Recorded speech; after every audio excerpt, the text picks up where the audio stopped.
Okay, सो कोई plane है, उस प्लेन में ये एक ऑब्जेक्ट है। अगर हमें इस ऑब्जेक्ट की पोजीशन फाइंड आउट करनी है तो हम एक्स और वाई कोऑर्डिनेट का एक पेयर यूज करेंगे। एक्स जो कि हॉरिजॉन्टल एक्सिस होती है और वाई जो कि वर्टिकल एक्सिस होती है, राइट। तो यहाँ पर हम हॉरिजॉन्टल एक्सिस और वर्टिकल एक्सिस इन दोनों का पेयर यूज करेंगे, जिसे हम ऑर्डर्ड पेयर भी बोलते हैं। तो यही जो होता है वो कहलाता है हमारा कोऑर्डिनेट सिस्टम। इस कोऑर्डिनेट ज्योमेट्री को, जो कि हमने 9th में पढ़ा था, आगे हम डिस्कस करते हैं क्लास 10th में, जिसमें हम कुछ ऑब्जेक्टिव टाइप क्वेश्चन भी डिस्कस करेंगे।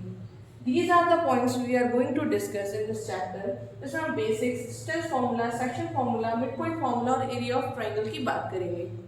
तो आइए हमारे साथ चैप्टर में एंड तक बने रहिए। हम फटाफट इसके जो बेसिक्स हैं उनको डिस्कस करके, इन सारी चीज़ों को डिस्कस करके एमसीक्यूज बेस्ड क्वेश्चन जो है डिस्कस करने वाले हैं। Okay, let's start.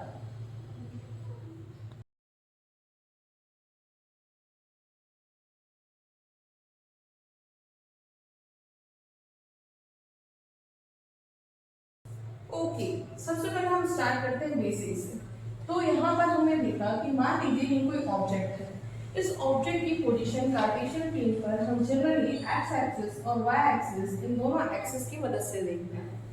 X axis को हम एब्सिसा भी बोलते हैं और वाई जो हमारी एक्सिस होती है उसको हम बोलते हैं ऑर्डिनेट जनरली।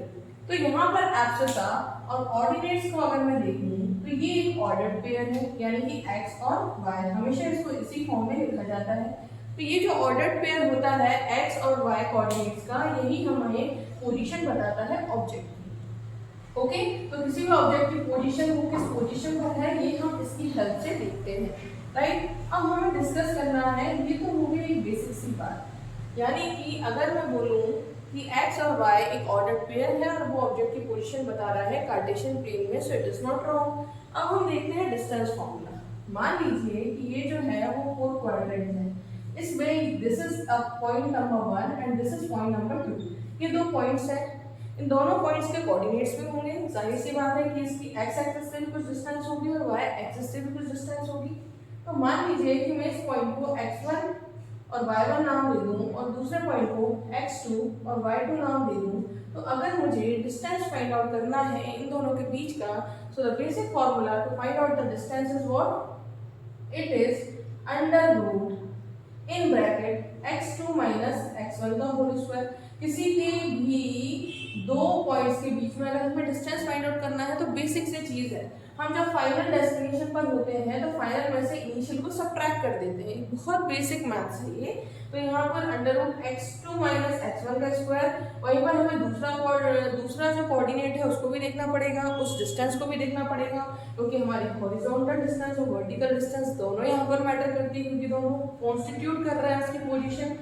तो प्लस y2 माइनस y1 का होल स्क्वायर। ठीक है, ये तो हो गया हमारा डिस्टेंस फॉर्मूला।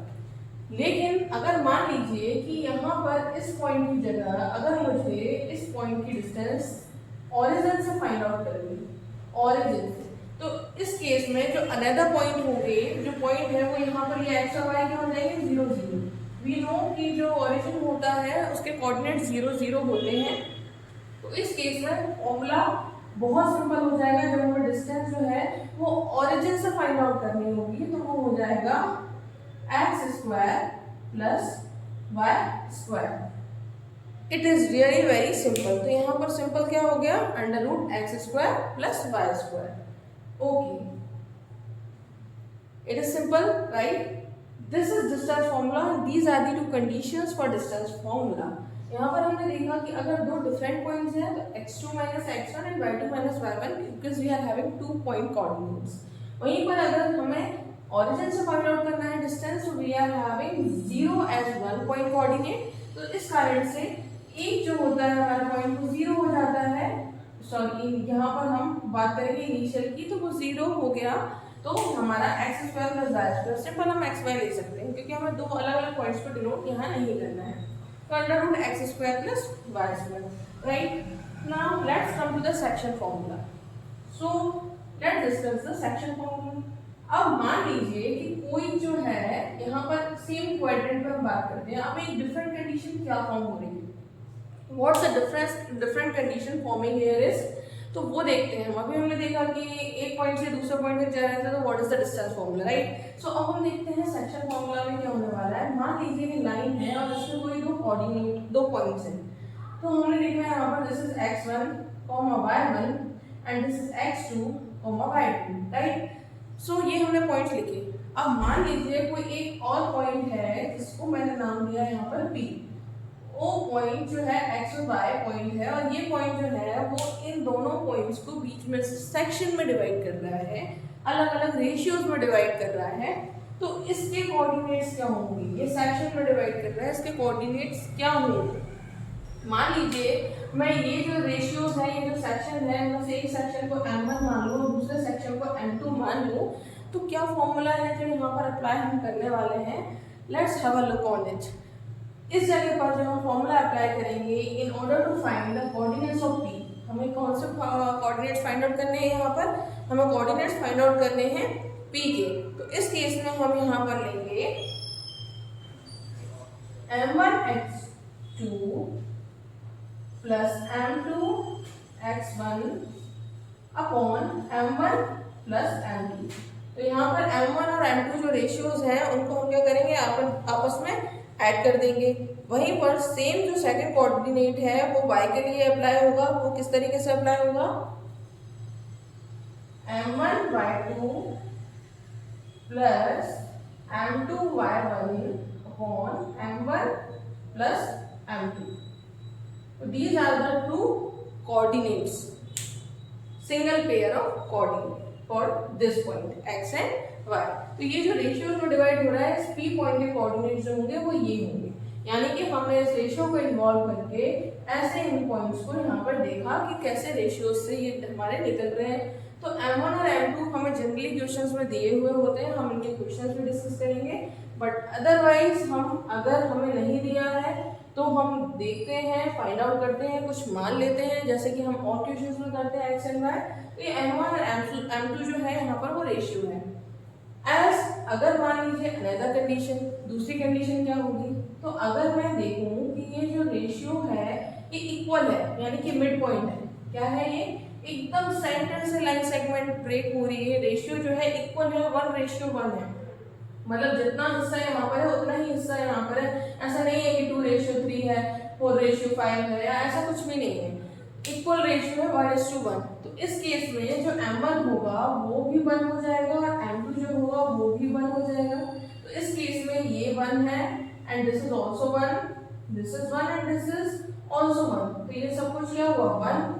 ऐसे यहाँ पर भी 1 हो गए तो 1 + 1 2, यहाँ पर भी 1 1 हो गए दोनों, तो 1 + 1 2। इस केस में फॉर्मूला कुछ इस तरीके से बनेगा, that is x2 plus x1 upon 2 and y2 plus y1 upon 2, right. है ना, बहुत ज्यादा सिंपल। तो पहले हमने क्या देखा था, सेक्शन फॉर्मूला, उसमें ओरिजिन से डिस्टेंस फाइंड आउट कर रहे थे, तो हमारा x और y यानी कि एक कोऑर्डिनेट बचा था। और यहाँ पर हम सेक्शन फॉर्मूला का यूज करेंगे, और अगर लाइन सेगमेंट इक्वली डिवाइड हो रही है इक्वल रेशियो में, तो m1 और m2 दोनों 1 1 होने के कारण x2 plus x1 upon 2 and y2 plus y1 upon 2 जो होंगे वो उसके कोऑर्डिनेट्स होंगे।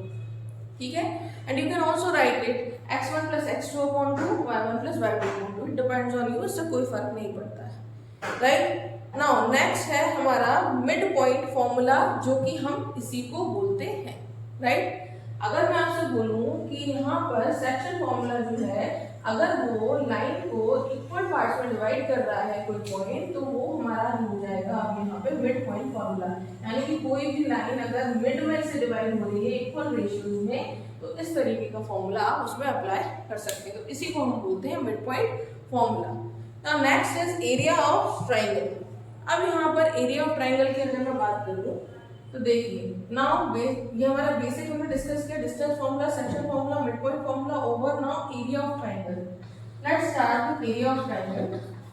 तो हम यहाँ पर देखते हैं, दिस इज ट्राइंगल। ओके, इस ट्राइंगल में 3 पॉइंट्स हैं, पॉइंट 1, पॉइंट 2, पॉइंट 3। 3 वर्टाइसेस को मैं अलग अलग नाम देती हूँ, x1 y1, x2 y2 and x3 y3, right. तो ये जो है वो 3 डिफरेंट पॉइंट्स हैं इसके।